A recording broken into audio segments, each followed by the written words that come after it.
विद्यार्थी मित्रों हूँ वाछानी मारी यूट्यूब चैनल निधि स्टडी पॉइंट में आप सर्वे विद्यार्थी मित्रों फरी एक वखत हार्दिक स्वागत करूँ छूँ। आज आप जोवुं छे टाट एस स्पेशल गणित जेमां आज आप भाग 3 छे जेमां आपणे जोवुं छे चेप्टर 5 युक्लिडनी भूमितिनो परिचय अने चेप्टर 6 रेखाओ अने खूणाओ।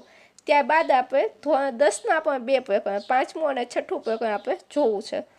तो जोईए शरूआत करीए। प्रश्न पहेलो युक्लिड छे कया देशनो वतनी हतो। आवा प्रश्नो छे तमने थियरीमांथी कदाच पूछी शके। युक्लिड छे कया देशनो वतनी हतो तो युक्लिड छे ग्रीस देशनो वतनी हतो। तो अहींया आपणो ऑप्शन ए छे ए आपणो साचो जवाब छे। त्यारबाद जोईए घन पदार्थने केटला परिमाण होय। तो जोईए घन छे एटले के घन मीन्स के केवा तो के समघन लंबघन આવી રીતે આપણે દોરીએ તો કે સમઘન છે લંબઘન છે એ બધાને કેટલા પરિમાણ હોય હંમેશા 3 હોય લંબાઈ પહોળાઈ અને ઊંચાઈ। ત્યારબાદ તમને પૂછે રેખાને કેટલા પરિમાણ હોય તો કે રેખાને 1 પરિમાણ હોય અને સમતલને કેટલા હોય તો કે સમતલને 2 પરિમાણ હોય લંબાઈ અને પહોળાઈ। રેખાને 1 લંબાઈ અને કોઈ પણ બિંદુ છે તો બિંદુને 1 પણ પરિમાણ હોય નહીં। બિંદુ છે એ કેવું છે 1 પણ પરિમાણ ધરાવતું નથી। ત્યારબાદ જોઈએ બિંદુને કેટલા પરિમાણ હોય। હમણાં જ આપણે વાત કરી કે બિંદુને કેટલા 1 પણ પરિમાણ હોય નહીં એટલે કે ઓપ્શન એ છે એ આપણો સાચો જવાબ છે। ત્યારબાદ જોઈએ બે ભિન્ન બિંદુઓમાંથી પસાર થતી કેટલી રેખાઓ દોરી શકાય। જો બે ભિન્ન બિંદુ પૂછ્યા છે એક બિંદુ આપણે અહીંયા લઈએ એક અહીંયા લઈએ તો બે ભિન્ન બિંદુઓમાંથી કેટલી એક જ રેખા છે એ પસાર થઈ શકે। અને જો તમને એમ પૂછે કે એક બિંદુમાંથી કેટલી તો કે એકમાંથી આવી રીતે ઘણી બધી રેખા છે એ પસાર થઈ શકે। તો જ્યારે તમને કે બે ભિન્ન બિંદુઓમાંથી તો કે એક રેખા પસાર થાય પણ જો તમને એમ કહે કે એક બિંદુમાંથી કેટલી રેખા તો અસંખ્ય રેખા છે એક બિંદુમાંથી પસાર થઈ શકે છે। અને આવો જ પ્રશ્ન ગયા વખતે ટાટ એસ 2023માં પણ પૂછાયેલો હતો જે તમને વિધાન સ્વરૂપે આપ્યો હતો। તો આવા પ્રશ્નો છે ઘણી વખત તમને એક કરતાં વધારે વિધાન સ્વરૂપે પણ આપે તો ત્યારે આપણે વિધાનવાળા પ્રશ્નોમાં જોવાનું છે ને વિચારવાનું છે। તો અહીં આપણો સાચો જવાબ છે 1 અને જો તમને એક બિંદુ કીધું હોય તો અનંત આવશે જવાબમાં। ત્યારબાદ જોઈએ જે ખૂણાનું માપ 90થી ઓછું હોય 90 અંશ કરતાં ઓછું હોય તેને આપણે શું કહે છે તો કે તેને આપણે કહીએ છીએ લઘુકોણ। જે ખૂણાનું માપ 90થી ઓછું હોય એને આપણે શું કહીએ લઘુકોણ કહીએ છીએ। ત્યારબાદ જોઈએ જો બે ખૂણાઓનો સરવાળો 180 અંશ થતો હોય અહીંયા તમને કીધું છે બે ખૂણાનો સરવાળો 180 અંશ થતો હોય તો તે બે ખૂણાઓ એકબીજાના શું કહેવાય તો તે બે ખૂણાઓ એકબીજાના કેવા કહેવાય પૂરક કોણ કહેવાય। બે ખૂણાની જોડમાં 180 કહીએ તો પૂરક પણ જો એકલો ખૂણો 180 બનાવતો હોય તો એને આપણે શું કહીએ છીએ તો એને આપણે કહીએ છીએ સરળ કોણ। પણ જો બે ખૂણાનો સરવાળો 180 હોય તો તેને આપણે કહીએ છીએ પૂરક કોણ અથવા તો રૈખિક જોડના ખૂણા છે એ પણ શું બનાવતા હોય છે 180 અંશ બનાવતા હોય છે। અને તેની સાથે આપણે એક વિધાન જોઈએ કે બધા જ રૈખિક જોડ છે એ કેવા છે પૂરક કોણ છે। બધા જ રૈખિક જોડ છે એ પૂરક કોણ છે પણ બધા જ પૂરક કોણ રૈખિક જોડના ખૂણા નથી। આ વિધાન પર તમારે યાદ રાખવાનું છે। ત્યારબાદ જોઈએ સરળ કોણનું માપ કેટલું હોય છે। હમણાં જ આપણે વાત કરી કે જો એકલો ખૂણો હોય અને 180 બનાવતો હોય તો એને આપણે શું કહીએ છીએ સરળ કોણ કહીએ છીએ। ત્યારબાદ જોઈએ ત્રિકોણના ત્રણેય ખૂણાઓનો સરવાળો કેટલો થાય તો એ તો બહુ ઇઝી છે જે તમે ઘણી બધી વખત નાના ધોરણમાં પણ ભણી ગયા છો। ત્રિકોણના ત્રણેય ખૂણાનો સરવાળો કેટલો થાય 180 અંશ થાય। ત્યારબાદ જોઈએ પ્રશ્ન 9 બે સમાંતર રેખાઓને કોઈ છેદિકા છેદે। કોઈ આ બે સમાંતર રેખા છે એને કોઈ છેદિકા આવી રીતે છેદે છે તો બનતા અંતઃયુગ્મકોણ। અંતઃયુગ્મકોણ મીન્સ કે ઝેડ બનાવતો હોય। અંતઃયુગ્મકોણ એટલે કે ઝેડ બનાવતો હોય આવી રીતે તો એને આપણે શું કહીએ છીએ અંતઃયુગ્મકોણ કહીએ છીએ। તો અંતઃયુગ્મકોણની જોડ સમાન હોય છે અને આ વિધાન કેવું છે તો હંમેશા અંતઃયુગ્મકોણ કેવું હોય સમાન જ હોય। તો આ વિધાન કેવું છે સાચું છે। ત્યારબાદ જોઈએ જે ખૂણાનું માપ 180 અને 360ની વચ્ચે હોય, 180 હોય તો સહકોણ, 360 હોય તો સંપૂર્ણ કોણ, અને 180 અને 360ની વચ્ચે હોય તો એને આપણે શું કહે છે? વિપરીત કોણ કહીએ છીએ. વિપરીત કોણ પણ કહેવાય છે અને એને કહેવાય છે પ્રતિબિંબ કોણ પણ. તો ઘણી વખત તમને વિપરીત કોણની બદલે ઓપ્શનમાં પ્રતિબિંબ કોણ આપ્યું હોય તો આપણે પ્રતિબિંબ કોણ ટીક કરી શકીએ. વિપરીત કોણ અથવા તો પ્રતિબિંબ કોણ. ત્યારબાદ જોઈએ પ્રશ્ન 11, 60ના કોટી કોણનું માપ શું છે? કોટી કોણ એટલે શું? તો કે 2નો સરવાળો 90 થવો જોઈએ. એક આપણને 60 આપ્યો છે તો બીજો કેટલો હોય? 30 જ હોય, તો જ બંને થઈને 90 બને. ઓપ્શન એ અહીંયા આપણો સાચો જવાબ છે. ત્યારબાદ જોઈએ 110ના પૂરક કોણનું માપ કેટલું છે? હવે પૂરક કોણની વાત આપણે થઈ કે પૂરક કોણ એટલે શું? તો કે 2નો સરવાળો 180 થવો જોઈએ. એક આપણને 110 આપ્યો હોય તો બીજું શું હોય? 70 હોય, તો જ બંને થઈને 180 બની શકે. તો ઓપ્શન એ અહીંયા આપણો સાચો જવાબ છે. ત્યારબાદ જોઈએ ધોરણ 10 ચેપ્ટર નંબર 5 સમાંતર શ્રેણી અને ચેપ્ટર 6 ત્રિકોણ બંનેના આપણે MCQ સાથે લીધેલા છે. તો પ્રશ્ન 13 જોઈએ સમાંતર શ્રેણીનું nમું પદ શોધવાનું સૂત્ર કયું છે? nમું પદ શોધવાનું સૂત્ર બેઠું તમને આપેલું જ છે. an બરાબર a plus n-1 into D. an શું છે? તો કે જે પદ આપણે શોધવું છે એ એટલે કે પ્રથમ પદ. n-1 ઇન્ટુ ડી પ્રથમ પદ, જે પદ આપણે શોધવું હોય એને -1 કરશું અને અહીંયા શું આવશે? ડી એટલે કે તફાવત. બે પદ વચ્ચે જે તફાવત છે એ આપણે અહીંયા મૂકશું. ત્યારબાદ જોઈએ પ્રશ્ન 14, શ્રેણી 3, 1, -3, -3 માટે પ્રથમ પદ અને સામાન્ય તફાવત ડી શોધો. હવે જો પ્રથમ પદ આપણને ખબર છે કયું છે? એ છે. તો પહેલાં આપણે જોઈએ એમાં 3 આપેલું છે આપણને 3 વિકલ્પમાં, આ એક વિકલ્પ નીકળી જાય. પછી આપણને કીધું છે પ્રથમ પદ અને સામાન્ય તફાવત ડી શોધો. ડી એટલે શું? તો કે અહીંયા બીજું હોય, બીજું પદ 1 છે ને પેલું પદ 3 છે તો 1 - 3. 1 - 3 એટલે શું થાય? -2 થાય. તો અહીંયા આપણને આપેલું છે ઓપ્શન નંબર બીમાં 1, એ બરાબર 3 અને ડી બરાબર -2. ઓપ્શન બી અહીંયા આપણો સાચો જવાબ છે. જો આવા પ્રશ્નોમાં ખાસ યાદ રાખવું તફાવત હોય છે એ બીજા પદ માઇનસ પેલું પદ કરવાનું છે. તો માઇનસ પ્લસમાં ભૂલ ન થાય એ થોડું ધ્યાન રાખવાનું.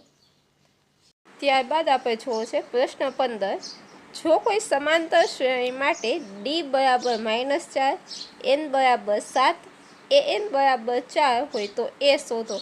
તો આપણને સમાંતર શ્રેણીનું સૂત્ર ખબર છે. સમાંતર શ્રેણીનું સૂત્ર શું છે? તો કે સમાંતર શ્રેણીનું સૂત્ર થાય a બરાબર an plus n-1 into D. n-1 into D. આ સૂત્રમાં આપણે કિંમત મૂકીએ. આપણે એ શોધવો છે તો એને આપણે અહીંયા an આવશે અને અહીંયા આવશે a. તો આપણે an આપણી પાસે છે 4, તો અહીંયા આપણે મૂકીએ 4.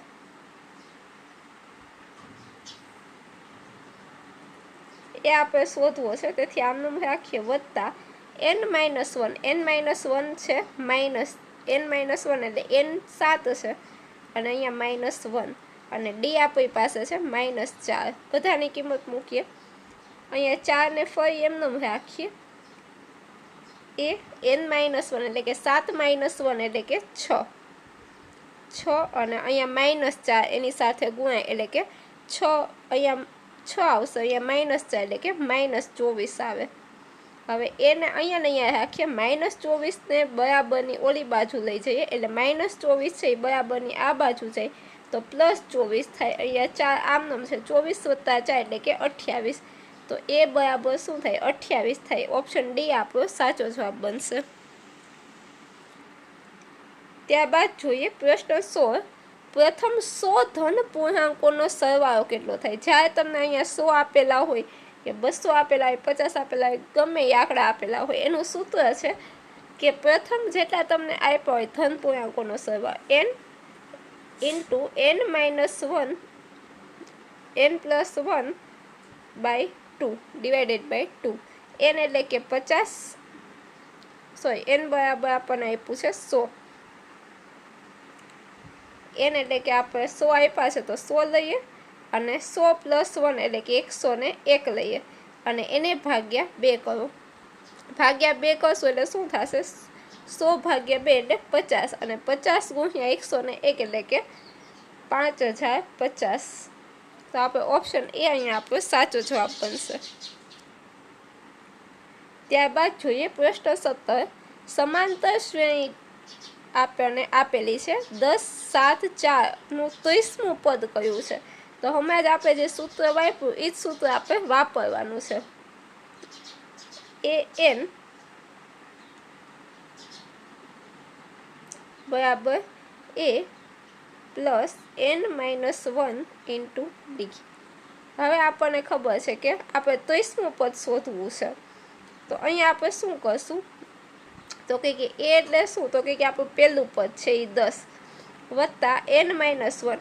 n-1 એટલે કે n કેટલા છે? 30 છે. તો 30 - 1 એટલે કે 29. હું અહીંયા સીધું 29 લખી નાખું છું.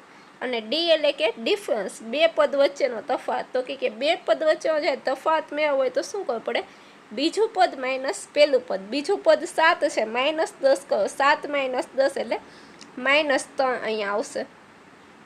29 અને -3 કેટલા થાય એ આપણે લખીએ. અહીંયા ઉપર હું લખું છું 10. હવે અહીંયા લખીએ 29 ગુણ્યા 3 એટલે કેટલા થાય? 9 × 3 = 27 એટલે 7 અને 3 × 2 = 6 એટલે અહીંયા 6. પણ કેવું છે? માઇનસ છે એટલે અહીંયા લખશું આપણે માઇનસ. પ્લસ માઇનસ માઇનસ થાય તો 10 અને -67 એટલે કેટલા થશે? તો કે -77. ત્યારબાદ જોઈએ પ્રશ્ન 18. જો a બરાબર 10 અને d બરાબર 10 હોય તો સમાંતર શ્રેણીના પ્રથમ 4 પદો કયા કયા છે? a બરાબર 10 અને d બરાબર 10 હોય તો સમાંતર શ્રેણીના પ્રથમ 4 પદો. જો ડિફરન્સ 10 નો હોય, તફાવત 10 નો હોય તો આપણને ખબર પડે a એટલે શું? તો કે પહેલું પદ 10 છે બધામાં. તો કે હા. ત્યારબાદ જોઈએ ડિફરન્સ 10 કોનો થાય છે? તો કે આ બંનેનો ડિફરન્સ જ 10 થાય છે. બાકી એક કોઈમાં તફાવત 10 થતો નથી. તો અહીંયા આપણો ઓપ્શન નંબર એ આપણો સાચો જવાબ છે. 10 20 30 અને 40. ત્યારબાદ જોઈએ પ્રશ્ન 19. 2 અંકોની કેટલી સંખ્યાઓ 3 વડે વિભાજ્ય છે? 2 અંકોની કેટલી સંખ્યાઓ છે જે 3 વડે વિભાજ્ય હોય? તો જો 3 વડે વિભાજ્ય થવા માટે શું હોય? તો કે 3ની ચાવી આપણે લગાડવી પડે. અંકોનો સરવાળો છે એને આપણે 3 વડે ભાગી શકીએ તો તે સંખ્યાને પણ આપણે 3 વડે ભાગી શકીએ. અંકોનો સરવાળો કરે 2 + 8 10 થાય. 10ને આપણે 3 વડે ભગાય નહીં. 9 + 2 11 થાય, ભગાશે નહીં. 3 + 0 એટલે કે 3 ભગાશે. અને 3 + 1 4 ને પણ ભગાય નહીં. તો અહીંયા આપણો ઓપ્શન સી છે એ આપણો કેવો થાય? સાચો જવાબ બને.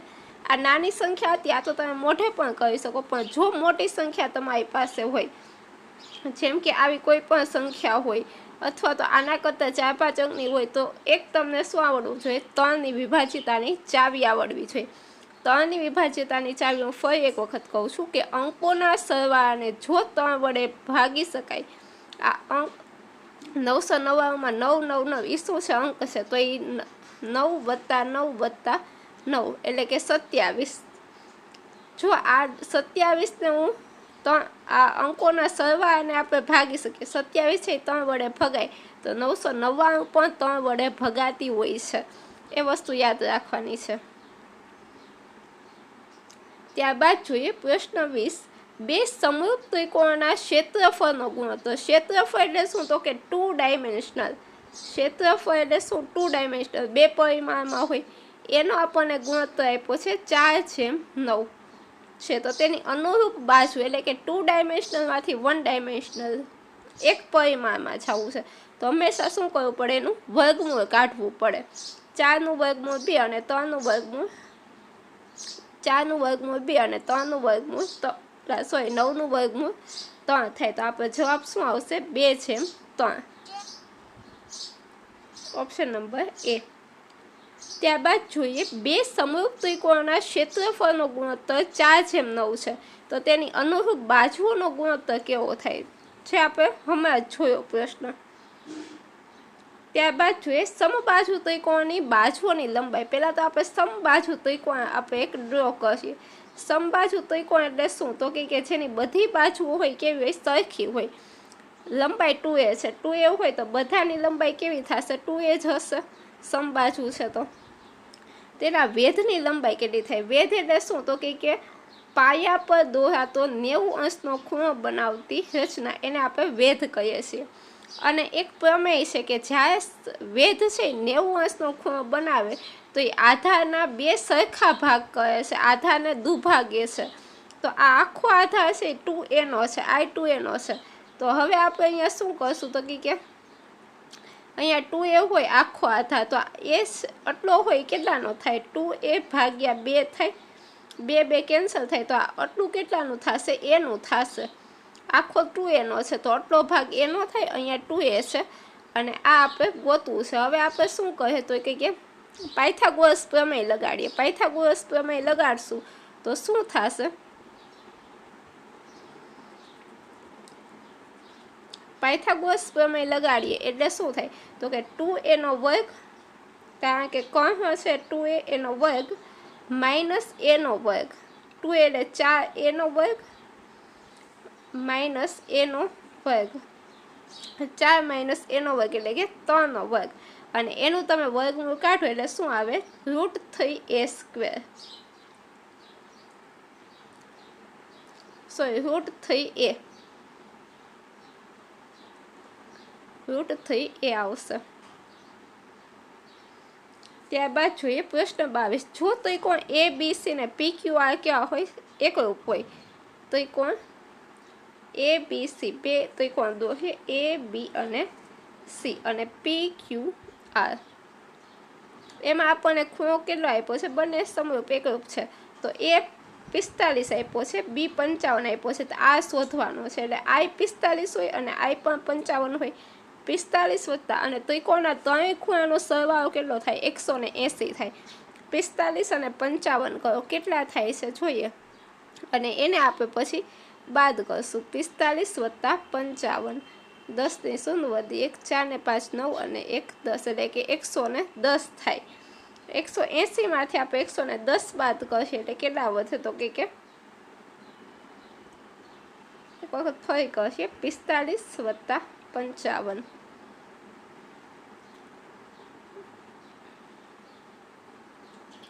હા, એટલે આપણી પાસે વધશે 70, પણ આપણને ઓપ્શનમાં 80 આપ્યું છે તો અહીંયા આપણે 80 રાખશું।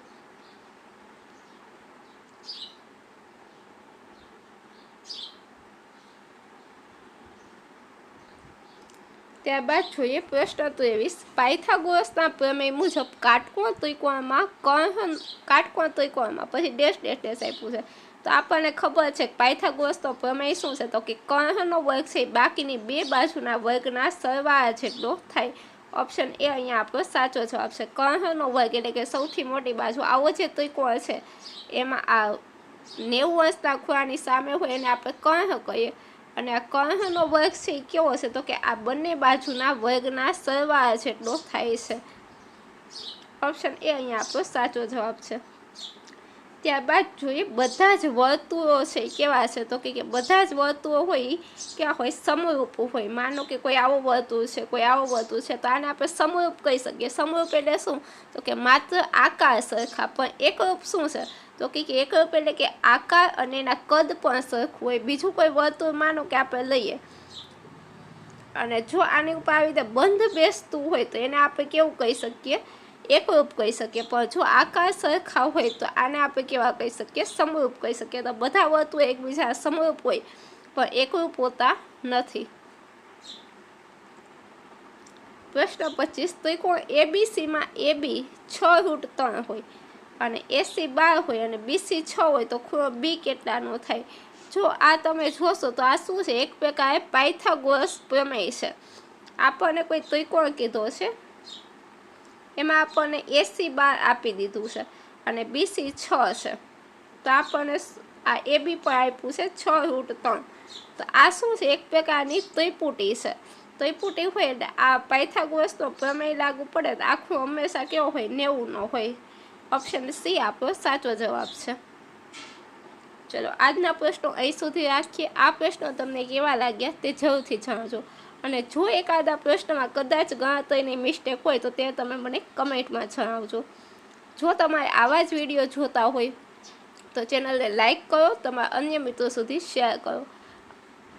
અને જો આની એક આખી સિરીઝ મેં બનાવેલી છે જેના વિડીયો પર મેં પ્લેલિસ્ટમાં મૂકેલા છે. જો તે વિડીયો તમારે જોવાના બાકી હોય તો તમે જોઈ શકો છો.